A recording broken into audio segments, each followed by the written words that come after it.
চাঁপাইনবাবগঞ্জের শিবগঞ্জ সীমান্তে অভিযান চালিয়ে ১৩০ বোতল ভারতীয় নেশাজাতীয় এসকাপ সিরাপ জব্দ করেছে বর্ডার গার্ড বাংলাদেশ।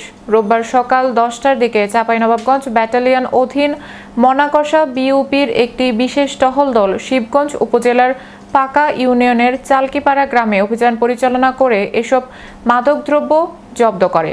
বিজিবি সূত্রে জানা যায়, জব্দ করা ১৩০ বোতল ভারতীয় নেশাজাতীয় এসকাপ সিরাপের আনুমানিক বাজার মূল্য ৫২,০০০ টাকা।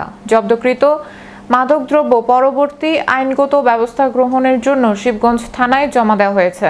৫৩ বিজিবি জানায়, চলতি আগস্ট মাসে বিভিন্ন অভিযানে ভারতীয় ৫২২ বোতল নেশাজাতীয় এসকাপ সিরাপ এবং ১১৫ বোতল নেশাজাতীয় ফেয়ারডিল সিরাপ জব্দ করা হয়েছে। চাঁপাইনবাবগঞ্জ ব্যাটালিয়ন অধিনায়ক লেফটেন্যান্ট কর্নেল কাজী মুস্তাফিজুর রহমান পিএসসি ঘটনার সত্যতা নিশ্চিত করে বলেন, ব্যাটালিয়নের দায়িত্বপূর্ণ এলাকায় সীমান্ত সুরক্ষা নিশ্চিত করার পাশাপাশি বাংলাদেশ সরকারের মাদকের বিরুদ্ধে জিরো টলারেন্স নীতি বাস্তবায়নে বিজিবি নিরলসভাবে কাজ করে যাচ্ছে।